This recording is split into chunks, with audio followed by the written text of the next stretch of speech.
गजानन जय श्रीमन नारायण। दोस्तों, आज हमारे चैनल पर श्रवण करेंगे गणेश संकष्टी चतुर्थी व्रत कथा।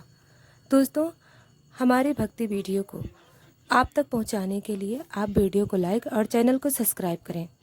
दोस्तों, प्राचीन समय की बात है। एक नगर था विनीतापुर। वहाँ का राजा था धर्मकेतु, जो बहुत धार्मिक और न्यायप्रिय था, लेकिन संतानहीन था। संतान प्राप्ति के लिए उसने अनेक व्रत, यज्ञ और तीर्थ यात्राएं की, लेकिन कोई फल नहीं मिला। एक दिन एक रहस्यमय साधु नगर में आया, जिसकी आंखों में तेज था और मुख पर शांति। राजा ने उसे आदर सहित आमंत्रित किया। साधु ने कहा, राजन, तुम्हारा भाग्य अभी सुप्त है, लेकिन यदि तुम और रानी ज्येष्ठ मास की संकष्टी चतुर्थी का व्रत पूरी श्रद्धा से करो तो गणपति स्वयं तुम्हारे भाग्य के द्वार खोल देंगे। लेकिन ध्यान रहे, यह व्रत करने के बाद उस रात को कोई भी रहस्य प्रकट नहीं करना, चाहे कितना भी कोई पूछे। राजा ने व्रत आरंभ कर दिया। दिन भर उपवास, पूजा और रात्रि को चंद्रमा दर्शन के बाद व्रत पूर्ण किया। तभी रात्रि के तीसरे प्रहर एक दिव्य बालक प्रकट हुआ। उसके मस्तक पर चंद्र का चिन्ह था और उसके हाथ में एक मोदक। उसने कहा, पिता, मैं आपकी इच्छा की पूर्ति हूँ, लेकिन एक शर्त है। यदि आप मेरा जन्म रहस्य किसी को बताएंगे, मैं सदा के लिए चला जाऊंगा। राजा और रानी ने उस बालक को पालना शुरू किया। पूरे राज्य में उस बच्चे की बुद्धिमत्ता और साहस के चर्चे फैल गए।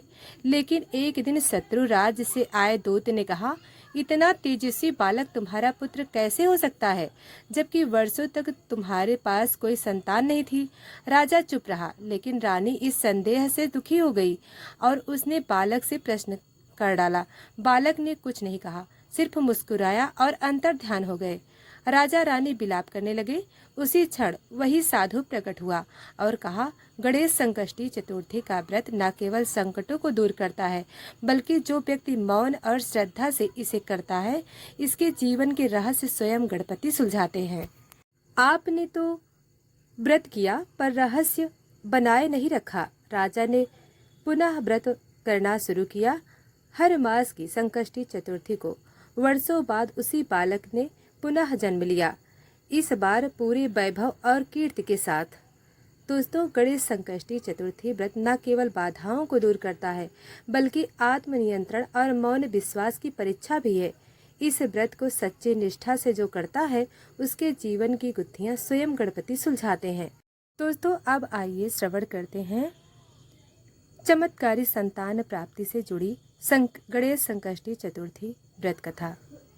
दोस्तों, प्राचीन समय की बात है। मगध राज्य के एक छोटे से गांव में वसुंधरा नामक एक ब्राह्मणी रहती थी। वह अत्यंत धर्म परायण, शांत स्वभाव की महिला थी, लेकिन उसका एक ही दुख था, वह संतानहीन थी। उसके पड़ोसी की महिलाएं जब अपने बच्चे को गले लगाकर खिलाती थीं, तो वह चुपचाप आंसू पी जाती।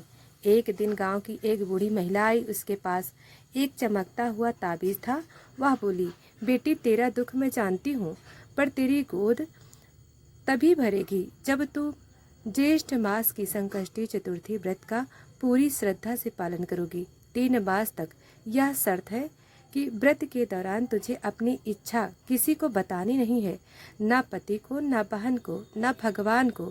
वसुंधरा ने व्रत शुरू किया बिना किसी को बताए।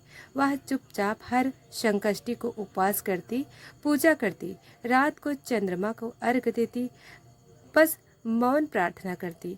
तीसरी संकष्टी की रात्रि को जब उसने चंद्रमा को अर्घ्य दिया, उसी समय उसके गर्भ से हल्का स्पंदन हुआ। कुछ ही समय बाद वह गर्भवती हो गई। उसका पति, परिवार और पूरा गांव चमत्कृत रह गया। परंतु चमत्कार यही नहीं रुका। जब बालक जन्मा, वह 3 दिन के होते ही बोल पड़ा, ओम गण गणपतये नमः। गांव वाले ने उसे गणेश दत्त नाम दिया। वृद्धा फिर प्रकट हुई और बोली, मैं स्वयं व्रत की शक्ति हूँ। जो इसे मौन से करता है, उसे गणपति वह भी देते हैं, जो भाग्य में नहीं लिखा होता। दोस्तों, स्त्री यदि मौन, एक निष्ठ श्रद्धा और गुप्त भक्ति से संकष्टी चतुर्थी का व्रत करे, तो गणेश जी उसे मातृत्व का सुख अवश्य प्रदान करते हैं। इस व्रत की शक्ति उसके मौन में छिपी हुई है। बिना किसी को बताए की गई साधना अधिक प्रभावशाली होती है। संताप के लिए यह व्रत अत्यंत फलदायक है, खासकर ज्येष्ठ भाद्रपद और मार्गशीर्ष की संकष्टी चतुर्थी को। दोस्तों अब आइए श्रवण करते हैं श्रापग्रस्त राज्य और ज्येष्ठ मास का चमत्कारी व्रत। बहुत पहले समय की बात है। उत्तर भारत में श्रृंगबेरपुर नामक एक शक्तिशाली राजा राज्य करता था, जिसका राजा चित्रकेतु अत्यंत धर्मनिष्ठ और न्यायप्रिय था। उसकी प्रजा सुखी थी, परंतु राज्य में पिछले कुछ वर्षों से अजीब घटनाएं घट रही थी। अकाल, असमय मृत्यु, संतानहीनता और महामारी जैसी स्थितियां लगातार बढ़ रही थीं। राजा ने कई यज्ञ, पूजा और अनुष्ठान करवाए, परंतु कोई समाधान नहीं निकला। एक दिन एक गंधर्व मुनि वन से होकर गुजरे। राजा ने उनका सत्कार किया और उनसे राज्य की समस्या का कारण पूछा। मुनि ध्यान में लीन हुए और बोले, हे राजन, यह राज्य एक प्राचीन शाप के प्रभाव में है। 100 वर्ष पूर्व इस भूमि पर एक तपस्विनी ब्राह्मणी को राजा के पूर्वज ने अन्यायपूर्वक वनवास दे दिया था। उस स्त्री ने ज्येष्ठ मास की संकष्टी चतुर्थी के दिन संकल्प किया था, जब तक इस भूमि के शासक गणेश जी का व्रत नहीं करेगा, राज्य सुख से वंचित रहेगा। राजा यह सुनकर व्याकुल हो गया और उसने उसी क्षण ज्येष्ठ मास की संकष्टी चतुर्थी का व्रत करने का संकल्प लिया। राजा चित्रकेतु ने महलों का सुख त्याग दिया। एक साधारण वेश में नंगे पांव तपती हुई धूप जंगल में गया और एक तालाब के किनारे मिट्टी की गणेश प्रतिमा बनाकर पूजा आरंभ कर दी। उसने व्रत की कठिन विधियां अपनाई। पूर्ण उपवास, मौन व्रत, केवल जल सेवन, शास्त्र पाठ, विशेषकर गणेश, अथर्वशीर्ष और गणपति स्तोत्र। 3 दिन बीत गए। चौथे दिन जब वह अर्घ अर्पण करने जा रहा था, तो एक नाग कन्या उसके सामने प्रकट हुई और रो रही थी। नाग कन्या की पीड़ा राजा ने पूछा, कौन हो तुम और क्यों दुखी हो?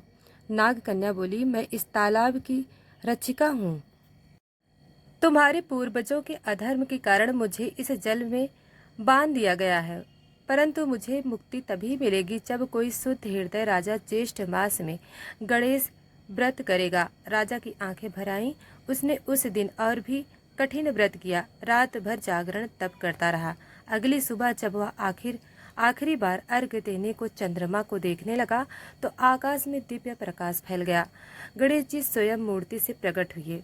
गणेश जी बोले, राजन, तेरा तप और श्रद्धा देख मैं प्रसन्न हूँ। तूने न केवल राज्य को बल्कि इस नाग कन्या को भी श्राप से मुक्त कर दिया है। तुझे और तेरे राज्य को 3 वरदान देता हूँ। इस भूमि से श्राप समाप्त हो जाएगा। राज्य में वर्षा समय पर होगी, अन्न वृष्टि होगी।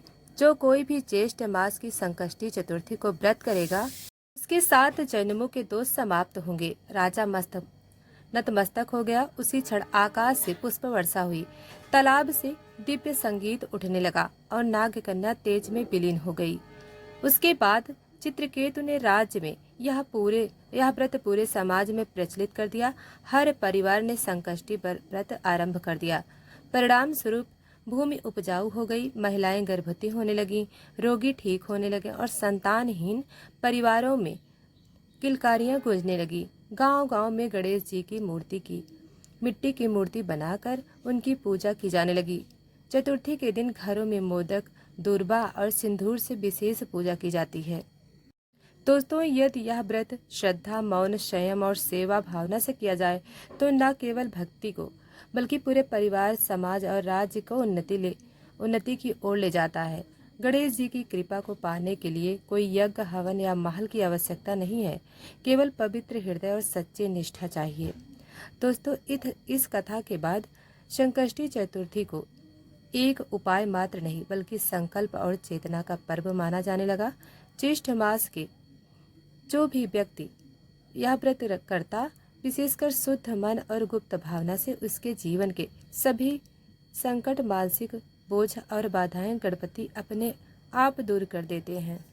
तो बोलिए चौथ माता की जय। दोस्तों, वीडियो को लाइक, सब्सक्राइब नहीं किया है तो अभी कर ले। धन्यवाद।